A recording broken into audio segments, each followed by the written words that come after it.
Bonsoir.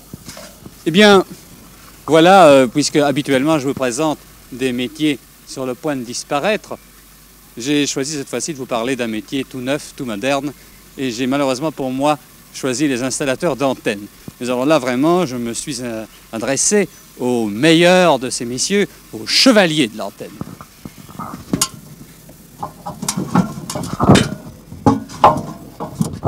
Ces fils sont même pas tendus, ces câbles de descente, son antenne est de travers. Oui, mais regarde un petit peu comment le twin est guidé. Alors évidemment, on dit les installateurs d'antennes, ce sont des bricoleurs. On critique le travail des collègues? Ben oui et non, nous le critiquons entre nous parce que, bien entendu, au privé, nous n'osons pas dire ce que nous pensons souvent. Alors de ce fait-là, quand on se réunit, nous disons du bien, du mal des installations que nous avons rencontrées ou même que nous avons fait nous-mêmes. Nous faisons un petit peu parfois de l'autocritique pour nous aider quand même mutuellement les uns des autres. Chez vous, monsieur, vous avez une belle antenne? Ben oui, la semaine passée, nous avons fait un montage un peu spécial, spectaculaire, pour montrer aux profanes que nous pouvons faire autre chose que des antennes mises sur une toiture avec des câbles et ainsi de suite. Alors nous pouvons faire des solutions d'antennes très haut et sans câble et ça tient. Donc, il n'y avait pas de raison particulière de l'installer comme ça, vous l'avez installé comme ça pour montrer que c'était possible. Ben justement, nous avons voulu faire quelque chose de spectaculaire. D'ailleurs, suite à la Fédération des installateurs d'antennes, nous avons fait cette installation en commun avec un autre installateur. Donc autrement dit, je l'ai fait avec un confrère. Est-ce que installer des antennes correspond pour vous véritablement à un idéal, monsieur? Ben, ça dépend un peu de ce que vous appelez un idéal. Je dois dire que le métier me plaît énormément. Il donne des réalisations, on prend des impondérables dans les airs, on les transforme en images dans un salon, ça a quelque chose de passionnant malgré tout. Vous avez déjà eu des accidents? Personnellement non, j'ai un monteur qui a fait une chute de 12 mètres, qui est dû rester 3 mois à la maison. Oui, j'ai eu un accident en allant faire un devis chez un client. Je suis tombé dans un grenier à travers un faux plafond. Et je me suis retrouvé 3 mètres plus bas. 3 mètres, c'est pas grand-chose, mais j'avais tout de même le bassin fracturé à 5 endroits. Et est-ce que ça a mis le client en confiance? Ben, le client, je ne l'ai jamais revu. Parce que j'ai pu me rattraper par mes propres moyens, enfin pour me dépatouiller de là. Il m'a laissé froidement tomber. Et puis j'ai pu rentrer chez moi en taxi. Je suis tombé d'une antenne de 11 mètres en faisant un travail. J'ai déboîté un tube parce qu'il n'était pas marqué. Il y avait normalement une sécurité. Et la sécurité n'y était pas sur le tube. Je l'ai déboîté sans le savoir. Je suis tombé en arrière sur le dos. Je me suis fracturé la vertèbre cervicale. 6 mois d'hôpital. C'est-à-dire 3 mois à la maison et 3 mois d'hôpital. Mais dans les mois qui ont suivi l'accident de façon immédiate, là vous avez peut-être envisagé quand même d'avoir une autre activité.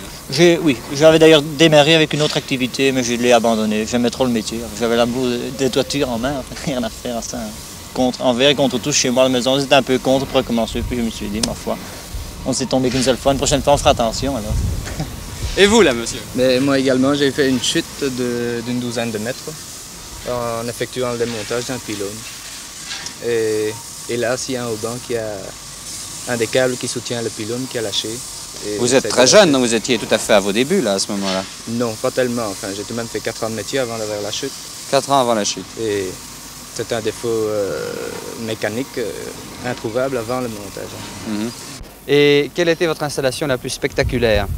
Spectaculaire, ben écoutez, le spectacle là-dedans, c'est une question de hauteur. Nous sommes montés un pylône jusqu'à 56 mètres. Récemment, vous avez encore placé quelque chose d'important?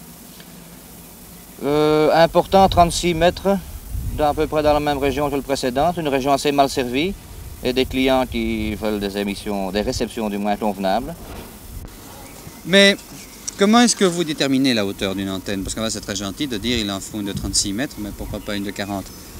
Eh bien, il y a pour commencer, la première chose à faire lorsqu'on établit un devis pour un client, c'est de se rendre compte à quel niveau on se trouve par rapport au niveau de la mer. De savoir également ce qu'il désire capter et de connaître la hauteur de l'émetteur. À ce moment-là, on peut appliquer une formule assez simple qui est en réalité la racine carrée de la hauteur de l'émetteur plus la racine carrée de la hauteur de l'antenne présumée ou de l'endroit où on se trouve pour connaître la distance à laquelle on peut encore capter. Il faut se rendre compte s'il n'y a pas des obstacles qui environnent directement.